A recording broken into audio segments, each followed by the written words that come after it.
शिक्षक व शिक्षकेतर कर्मचाऱ्यांच्या कुटुंबियांना मोठा दिलासा. पाहूया शाळांसाठी अनुकंपा तत्वावरील नियुक्तीसाठी सुधारित योजना लागू.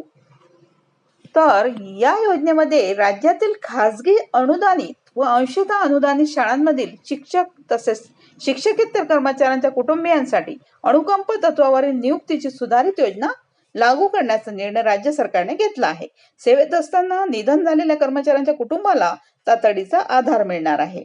आता या मानवतावादी भूमिकेतून ही योजना राबविण्यात येणार आहे. या अंतर्गत पात्र कुटुंबीयास त्यांच्या शैक्षणिक पात्रतेनुसार गट क किंवा गट ड संवर्गातील रिक्त पदावर सरळ सेवेच्या कोट्यातून अनुकंपा नियुक्ती देता येणार आहे. शालेय शिक्षण क्रीडा विभागाच्या प्रशासकीय नियंत्रणाखालील सर्व खासगी अनुदानित व अंशतः अनुदानित शाळांसाठी ही सुधारित योजना लागू राहील. स्वयंपूर्ण शाळांना मात्र या योजनेचा लाभ मिळणार नाही. आता सुधारित योजनेनुसार सेवेत असताना निधन झालेल्या नियमित शिक्षक किंवा शिक्षकेतर कर्मचाऱ्याच्या कुटुंबातील पात्र सदस्यास अनुकंपा नियुक्ती दिली जाईल. तसेच सेवेत असताना बेपत्ता झालेल्या कर्मचाऱ्याला सक्षम न्यायालयाने मृत घोषित केल्यास त्यांच्या कुटुंबालाही या योजनेचा लाभ मिळेल. मात्र मृत कर्मचाऱ्याचे पती किंवा पत्नी आधी शासकीय किंवा निमशासकीय सेवेत असल्यास कुटुंबास अनुकंपा नियुक्तीचा लाभ मिळणार नाही.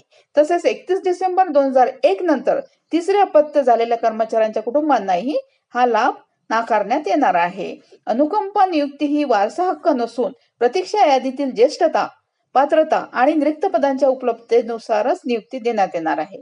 शाळा व्यवस्थापनाने थेट नियुक्ती न करता सक्षम प्राधिकरणाच्या शिफारशीनुसारच नियुक्ती द्यावी लागणार आहे. तसेच योजनेच्या काटेकोर अंमलबजावणीसाठी शाळा व्यवस्थापनावर जबाबदारी निश्चित करण्यात आली असून नियमांचे उल्लंघन झाल्यास कडक कारवाईचा इशाराही देण्यात आला आहे. या योजनेच्या अंमलबजावणीसाठी जिल्हा शिक्षण अधिकारी आणि मुंबई महापालिका क्षेत्रातील शिक्षण निरीक्षक आणि सक्षम प्राधिकाऱ्यांचा दर्जा देण्यात आला आहे.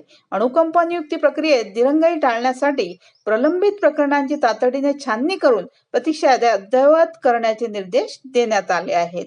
थँक्यू.